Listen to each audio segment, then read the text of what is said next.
Quel est le site internet qui permet de afficher un fond d'écran animé, faire un tirage au sort, un sondage, lancer des dés, contrôler le volume sonore de votre classe, créer un QR code, dessiner, écrire du texte, intégrer des images, des vidéos, afficher des symboles de travail, afficher un feu de signalisation, un minuteur, un chronomètre, l'heure, la date?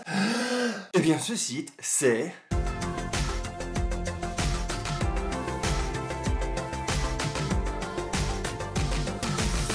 Bonjour, je m'appelle Nicolas et je suis un prof heureux. Si vous êtes nouveau sur cette chaîne, sachez qu'on y parle pédagogie, recherche en éducation, outils numériques, je partage des ressources, mon quotidien dans ma salle de classe et ma joie d'être un prof heureux. Abonnez-vous si cela vous intéresse. Alors le site dont je vous parle, c'est Classroom Screen.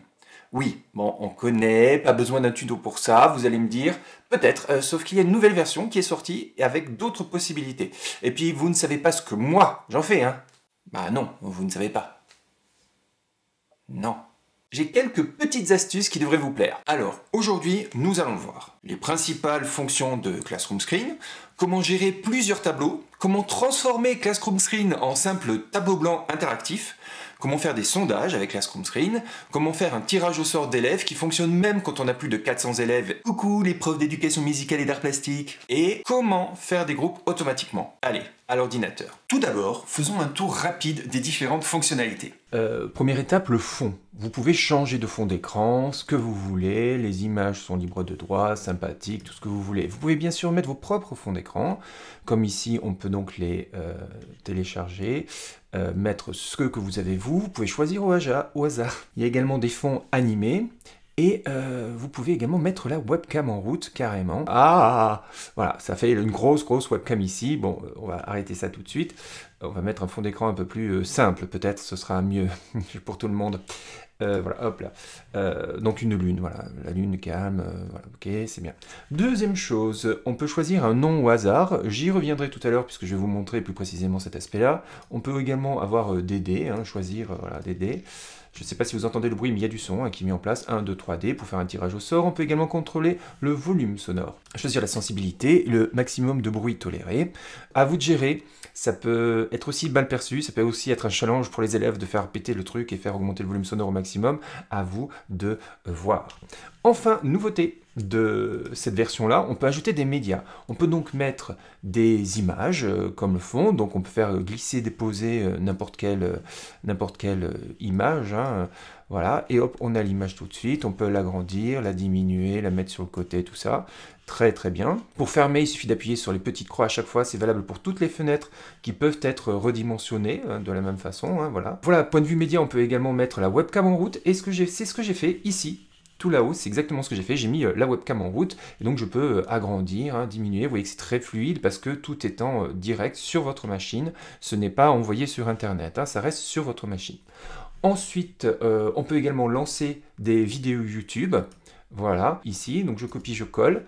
On appuie et automatiquement vous avez la vidéo YouTube qui apparaît ici hein, avec du rouge, avec du vert pardon. Je peux déplacer, mettre en plein écran, effacer, etc.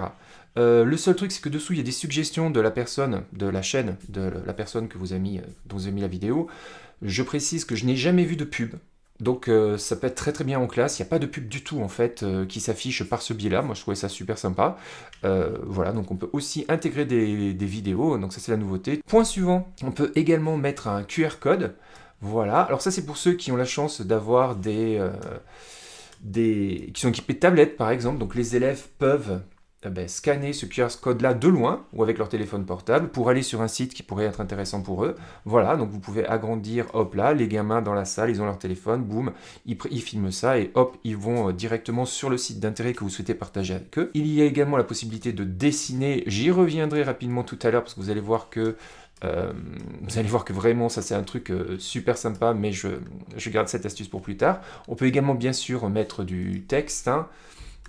Voilà, blablabla, sans aucun problème. On peut changer la taille de la police aussi, tous les trucs classiques du traitement de texte, hein, sans problème, pour que les élèves du fond arrivent à voir, c'est quand même un petit peu mieux. Ensuite, on peut également mettre des symboles de travail, voilà, work symbol, et ici, donc là ça veut dire que c'est un travail en silence, un travail individuel en silence comme dans une évaluation. Les gamins peuvent également chuchoter, être autorisés à chuchoter les uns à côté des autres. dialoguer, tout simplement, demander à leurs voisins, ou carrément faire un travail de groupe où on a le droit de travailler ensemble. Et donc c'est bien d'avoir ces signaux au fond de la salle, ça permet que les élèves d'un seul coup d'œil sachent ce qu'ils sont autorisés à faire ou pas, la manière de travailler, quelle va être notre manière de travailler aujourd'hui lors de la séance. Autre chose intéressante, c'est ici les feux de signalisation. Le feu de signalisation, tout simplement, c'est rouge, voilà, on allume les différentes parties. Rouge, ça va être... attention, on écoute bien la consigne, par exemple. C'est un moment où tout le monde doit se concentrer au maximum pour écouter la consigne ou écouter une explication. Et après, boum, on peut lancer le travail de groupe, comme ça, on est en vert. Si on se rend compte qu'il y a des problèmes de bruit, etc., hop, on peut passer à l'orange, le signaler aux élèves. Attention, on passe à l'orange parce que ceci, cela, cela. Du coup... une idée, ça va être de limiter les privilèges des élèves. C'est-à-dire que par exemple, en vert, on peut dire aux élèves, vous êtes autorisés à circuler dans la classe librement, vous êtes autorisés à discuter entre vous. Si jamais il y a trop de bruit, boum, on vient à la phase orange, c'est-à-dire vous n'êtes plus autorisés à vous lever et vous ne pouvez plus discuter avec vous. Vous pouvez communiquer simplement par écrit en vous faisant passer des papiers, par exemple, ou ce genre de choses-là. Et bien sûr, rouge, tout le monde s'arrête. Et on écoute le prof pour les consignes. Il y a différents systèmes qui existent de ce type-là. C'est ce que j'avais appelé le sonomatique dans ma classe. C'est un système que finalement je n'utilise pas et que je n'ai pas mis en place parce que ça demande de revenir au tableau pour faire ça, ça et ça, alors que je circule tout le temps dans la classe. C'est pas forcément ce que je préfère, donc j'ai laissé tomber, mais sachez que ça existe. Et c'est vrai que pour fixer l'attention avec ce point rouge, pour donner les consignes, ça peut être intéressant. Ensuite, un truc que j'utilise toujours, c'est le timer. Timer, important. Je pense que les élèves sachent un petit peu organiser leur temps. Donc c'est très très simple. Donc on peut mettre 20 minutes, 21 minutes comme ici. Faire que ça se répète une fois, deux fois, 21 minutes. On peut changer la sonnerie à la fin. Voilà. Celle que je préfère, c'est bien sûr celle-ci. Mais je pense que vous ne l'entendez pas. Et là, je l'ai à fond dans le casque. C'est horrible. Vous l'avez peut-être entendu tellement c'est fort dans le micro. Je sais pas, on verra ça. Après, on peut aussi mettre un chronomètre. Hop. Voilà, tu peux parler pendant 3 minutes. Voilà, bon. Voilà, c'est un truc comme ça. On peut compter les tours, comme si on était prof de sport. Hop, ici, la personne a fait un tour, la personne a fait un deuxième tour, etc. C'est une façon de présenter les choses. Et voilà, vous avez dessous le temps qui a été, bien sûr, enregistré à chaque fois. Après, une horloge, classique, petite horloge qui s'affiche ici, et le calendrier aussi. Voilà, donc on a le calendrier. Même chose, on peut agrandir, baisser. Donc pour indiquer les devoirs, voilà, on regarde ici, hop, ce sera pour mardi 20, octobre, et ainsi de suite. Voilà ce que l'on peut faire avec tout ça. J'ai fait le tour de toutes les options. Bien sûr, on peut réduire ça, hop, là, tout en bas, faire disparaître si on a besoin, et faire revenir au-dessus. C'est bon. Cela fait déjà pas mal de choses affichées à l'écran. Et on peut arriver à un effet de saturation ou l'effet Capharnaüm. Donc pour éviter cela, vous pouvez créer plusieurs écrans les uns après les autres. Voyons comment. Voilà, donc ici on a quelque chose de très encombré. Pour créer différents écrans, c'est très simple. Vous cliquez sur la maison tout en haut à gauche, hop là, et vous faites Add Screen, donc on ajoute un écran, voilà. Ce qui peut être bien, c'est de mettre autant d'écrans qu'on adore dans la journée, ou dans une même heure de cours, varier les thématiques présentées sur chaque écran. Donc je reviens au premier, tout est conservé dessus, il faut que je réautorise la webcam pour que ça fonctionne et qu'on me voit, merci. Et sur le côté ici, vous pouvez passer d'un écran à un autre, tout simplement. Donc ça c'est une nouveauté, ce qui permet d'avoir des écrans consacrés à tel ou tel thème. Avec en fond, vous pouvez mettre ce que vous souhaitez. Il n'y a aucun problème, aucune difficulté. Voici une astuce qui devrait vous plaire. En jouant sur l'opacité de certains éléments, on peut se servir de Classroom Screen pour annoter des images ou des schémas par exemple. Classroom Screen. Donc ça va vous apprendre quelque chose parce que je suis content d'avoir trouvé ça. Donc on va changer le fond d'écran déjà. On imagine qu'on est prof d'histoire géo, ça va demander beaucoup d'imagination et qu'on veut annoter une carte. Donc je mets la carte ici. Voilà, je l'ai téléchargée dessus, j'ai choisi dans les fichiers, machin, j'ai mis cette carte-là au fond. Ok, là on va l'annoter. Comment faire? Je prends donc l'outil de dessin ici, donc c'est tout petit, voilà, ça fait un tout petit truc, ça va pas être très pratique, vous me dites. Et vous auriez raison, attendez, je vais l'agrandir en plein écran, boum, voilà, donc là c'est en plein écran, sauf qu'on voit plus ce qu'il y a derrière. Comment annoter? Ça ne sert à rien, mais si on regarde ici les engrenages, et tout en bas, vous faites Background Color, et vous diminuez l'opacité et du coup vous faites apparaître derrière votre carte que vous voulez bien sûr commenter. On pourrait choisir éventuellement aussi, vous voyez, il y a des trucs, voilà, on peut pour faire de la musique, etc. Il y a différents systèmes qui existent déjà, hein, mais ça ne nous intéresse pas aujourd'hui. Donc on va aller ici, hop là, j'appuie dessus, et donc je prends mon crayon, on va mettre du rouge sur cette carte-là, on peut changer l'épaisseur, hein, et donc je peux annoter cette carte en mettant des flèches, en changeant de couleur, et ainsi de suite. Je peux donc mettre des choses en évidence, faire des légendes pour un schéma d'SVT évidemment, ce genre de choses-là. C'est très intéressant, enfin moi j'aime beaucoup. On peut revenir en arrière si on s'est trompé, voilà, ça annule ce que l'on fait. On peut effacer les annotations, remettre les annotations. Voilà, c'est comme Paint, hein. Je ne vais pas vous faire un tuto sur Paint, mais c'est le même principe, et je trouve ça super, super intéressant. Maintenant, on va voir que dans les types d'écran, il y a différentes possibilités. Un type d'écran est le sondage. Le sondage peut permettre d'avoir le vote de vos élèves sur certains éléments de votre cours. Ce n'est pas un sondage à distance de type WooClap. Les élèves, en sortant de votre classe, passent devant votre écran et choisissent la bonne réponse. Cela peut être sur une tablette posée sur un coin de votre bureau ou directement sur l'écran si vous avez la chance d'avoir un vidéoprojecteur interactif par exemple. C'est très simple. Pour créer un sondage, c'est très simple, on retourne sur la maison. Voilà, et donc on ajoute Add Poll. Poll, c'est donc un sondage, j'appuie dessus, il est là-bas, j'y vais tout de suite, hop là. Vous allez voir que c'est très très très simple. Donc c'est qu'avez-vous pensé de la leçon du jour? On peut imaginer une autre question. Bien sûr, vous pouvez changer cette question-là. Voilà. Voilà, en cliquant sur la roue sur le côté, on peut changer le titre de la leçon. Hein. Donc, avez-vous compris? Tout simplement. Soit oui, non, soit avec différentes possibilités comme un gradient de couleur, etc. On peut cacher les résultats pour pas que les élèves soient influencés, ou on peut laisser les résultats apparents, c'est vous qui voyez. On peut bien sûr changer le fond d'écran de la même façon que les autres. Hein. Donc par exemple, si j'appuie dessus, oui, hop, boum, 1, 2, 3, 4, 5. Si un élève n'a pas compris, ici, voilà.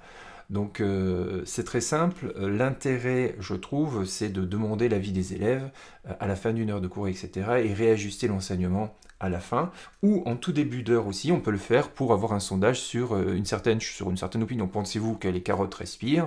Oui, non, les élèves entrent dans la classe, ils passent au tableau, tac, ils cochent, et comme ça on a une opinion directement des pensées des élèves, des représentations initiales des élèves, outil tout à fait sympathique. On ne demande pas assez leur avis aux élèves, je pense, et il y a toujours quelque chose à apprendre. Voyons maintenant comment faire un tirage au sort d'élèves. Là, même si on peut s'en passer en ayant la liste prête à être copiée-collée, je pense que c'est plus simple d'avoir un compte gratuit pour gérer la liste des élèves. Je déconseille fortement de mettre le nom et prénom de vos élèves sur le site.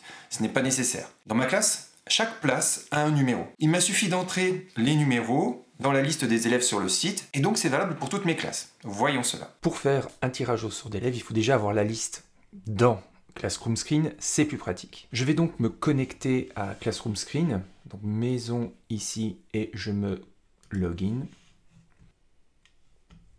Voilà, je suis connecté à Classroom Screen. Ce qui change maintenant sur la gauche, vous voyez que j'ai Personalize, voilà, donc je peux personnaliser mon cours, et ici, j'ai créé ma première liste d'élèves, qui ne sont pas des élèves d'ailleurs, c'est juste les emplacements dans la classe. ILO 1 place 1, ILO 2 place 2, ILO 3 place 3, etc. Donc je reviens sur mes écrans, je reprends cet écran-là, et regardez maintenant quand je fais non au hasard ici, hop là, je choisis la liste les îlots. J'ai une autre liste que je vais vous montrer tout à l'heure pour faire les groupes qui s'appelle faux élèves, ce ne sont pas des vrais élèves, rassurez-vous. Et donc si je fais choose, hop là, au hasard, ça choisit un emplacement, et donc c'est cet élève-là que j'interroge. J'ai déjà parlé de ça dans une autre vidéo, c'est le cold calling, ça fait partie de mes rituels. J'interroge un élève au hasard. Regardez la vidéo si ça vous intéresse. Ensuite, on peut bien sûr personnaliser ces listes-là. Ici, on peut faire que ici, on se souvienne des élèves qu'on a déjà interrogés pour éviter de les interroger à nouveau. Il y a aussi un outil qui permet de créer des groupes. Là, il peut être plus intéressant de copier-coller la liste de vos élèves. Je dis bien copier-coller. Cela reste en local et aucune information est envoyée sur le serveur. Cela fonctionne comme un logiciel installé sur votre ordinateur. C'est seulement lorsque vous entrez des données dans votre profil qu'elles sont enregistrées. Et dans My Screen, vous voyez, il y a un troisième bouton ici qui s'appelle Add Group Maker. Donc on appuie dessus. Je vais au Group Maker, c'est pour faire des groupes. Hop là, je vais choisir une liste où là il y a des noms d'élèves mais de faux élèves. C'est ça qu'il vaut mieux copier-coller. Ne laissez pas vos noms d'élèves sur des sites extérieurs. Hein. Copier-coller ici. Là ça reste en local, ce n'est pas envoyé. Vous faites Next. Hop là, et vous pouvez créer des groupes, donc des groupes de la taille que vous voulez, hein. Donc moi des groupes de 4, ça correspond à ce que j'ai dans ma salle, automatiquement ça fait 8 groupes vu le nombre d'élèves qu'il y a ici, create groups, et hop là, j'ai les groupes qui sont créés automatiquement. Je peux faire que certains élèves restent obligatoirement dans un groupe en les épinglant, et à l'inverse, avec les options sur le côté, vous voyez ici, je peux empêcher que Alexandre Théberge soit par exemple à côté de Archard Poirier, ici présent, hop là, et donc ce qui fait que lorsque les groupes vont être créés, ces deux élèves-là ne pourront pas être côte à côte. Maintenant, je suis obligé d'en parler, c'est la limite de ce site. Tous les tableaux que vous créez ne seront pas conservés. Puisque rien n'est stocké sur le site, tout s'efface si vous quittez le site et vous devrez remettre les informations en place à chaque fois. Créer un compte gratuit vous permettra de garder 3 listes d'élèves et de personnaliser les boutons présents en bas. Il vous en coûtera 29,90 $ par an pour avoir la possibilité de conserver vos écrans. Pour avoir la possibilité. Récapitulons. Aujourd'hui, nous avons vu les principales fonctions de Classroom Screen, comment gérer plusieurs tableaux, comment transformer Classroom Screen en simple tableau blanc interactif, comment faire des sondages avec Classroom Screen, comment faire un tirage au sort d'élèves et comment faire des groupes automatiquement. Si vous avez des questions, n'hésitez pas à les poser dans les commentaires ci-dessous. Un petit pouce bleu pour m'encourager et pourquoi pas partager cette vidéo avec vos collègues si cela vous semble utile. N'hésitez pas à vous abonner et à activer la cloche si vous ne voulez pas rater la prochaine vidéo. Soyez heureux. Ciao.